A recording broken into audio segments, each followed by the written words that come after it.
Hello, gentle listeners, and welcome back to Desire Dialogues, where we explore sex, love, and relationship and the complexities that go along with that. I'm your host, Sex Coach Lauren. Today, we're going to address an important topic. It's often overlooked. All right, our topic is breaking the silence and understanding why some women struggle to achieve orgasm with a partner. All right. So if you have ever struggled to reach an orgasm, or if you're a partner who's wondering how to be more supportive, today's episode is for you. We're going to dive into some research, the factors at play, and share tips on how women and their partners can navigate these challenges in a more informed, compassionate, and positive ways. I love this podcast as I get to give just a bit for you to bite onto to enhance your sex life, to enhance your knowledge, and enhance your pleasure. So if you need more from your sex life, something's missing, you have some puzzle pieces missing, I actually work with clients to close the conscious intimacy gap. This is where I find, unless you've been educated on what your sex language is, what your pre-wired arousal type is, what desire type you are, what type of initiation language you like, you just don't have all the cards to play the game, right? So let's just break the silence on this today. And this is the reality of orgasm difficulty. I want to set the stage with some facts. I love facts. Let's start with the US. All right. So studies in the US actually show that a significant number of women, nearly 40 to 45%, are vulva owners, report difficulties with achieving orgasm during partnered sex. And this is not just an isolated issue, right?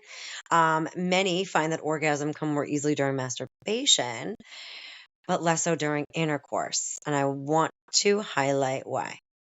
Clitoral stimulation is key. All right. So that's the thing we ask, like, okay, why is that the case? Is it a lack of desire? It's a technical problem? No, it's much more complex than that. Let's get into it. So we get some physical factors. Medications, hormonal changes, age, and even stress can really interfere with people's sexual function. So, all right, let's get an example. Women going through menopause often experience reduced libido with vaginal dryness and discomfort during penetrative sex. That absolutely can make orgasm much more difficult, right? And then there's medications. My goodness, antidepressants, especially SSRIs, are notorious for dampening sexual pleasure. There's also some psychological barriers that we can introduce here too, right? Depression, body image, anxiety can have a huge fucking impact on a woman's sexual response. So when you're not fully in the moment, whether you're worried about performance or distracted by self-judgment or thinking about your to-do list, it really becomes much harder to reach orgasm, right? And really shut your brain off too. There's also, the relationship dynamics and communication to take into account. Many people report that they have difficulty achieving orgasm because they have poor communication about what their sexual needs are with their partners. So, like, maybe the physical touch isn't right, or it's just a little too much, or not pressure enough, right, on certain spots that you like. There could also be, a lack of emotional connection. So, really, without these open conversation about what feels good or what's missing, these orgasms can really just remain elusive, right?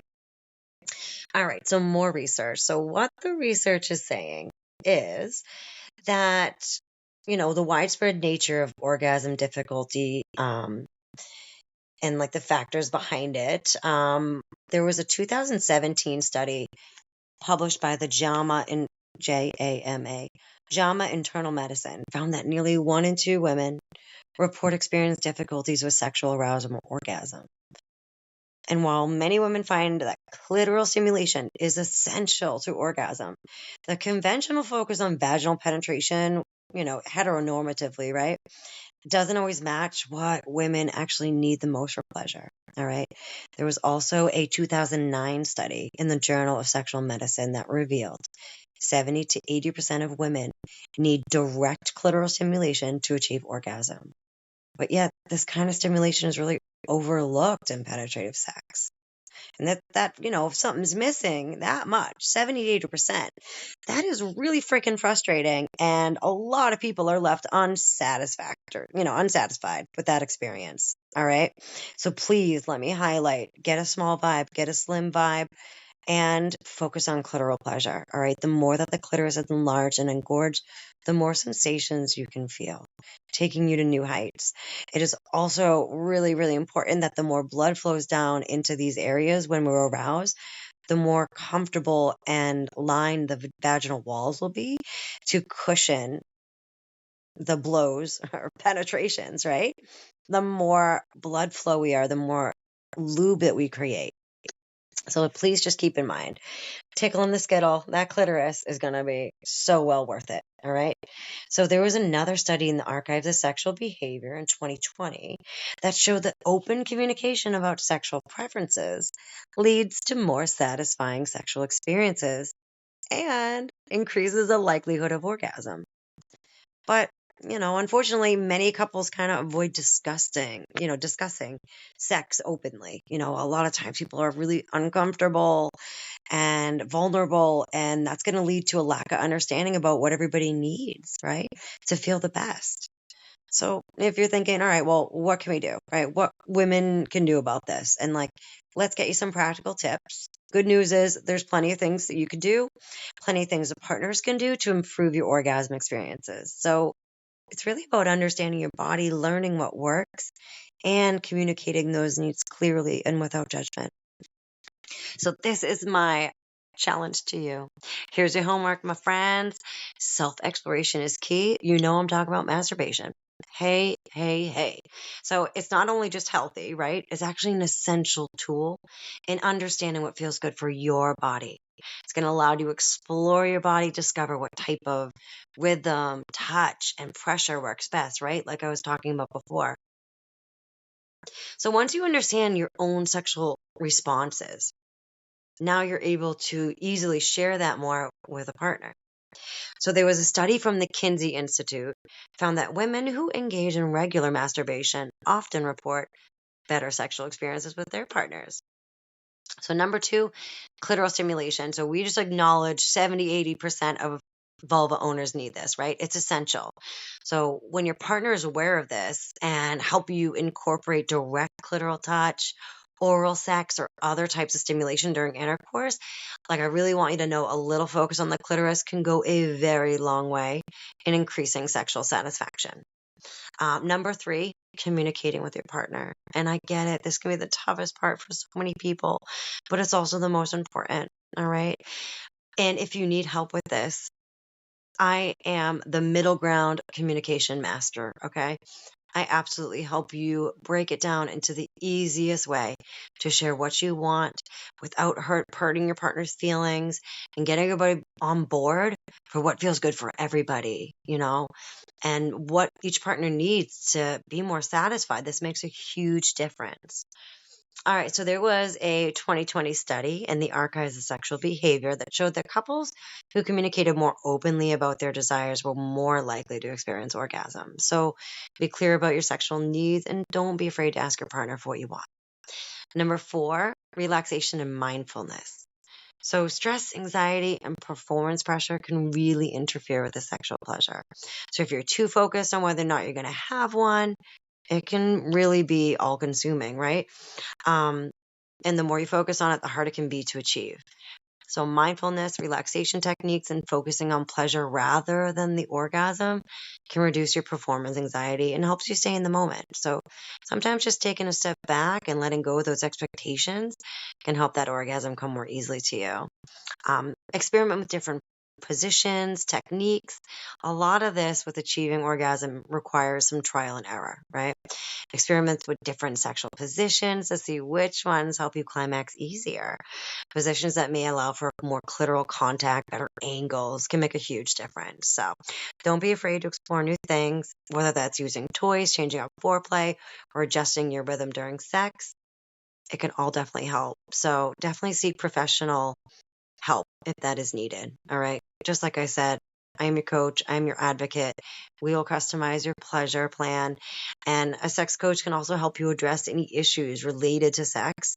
That anxiety or body image, relationship dynamics can really put a damper on. All right.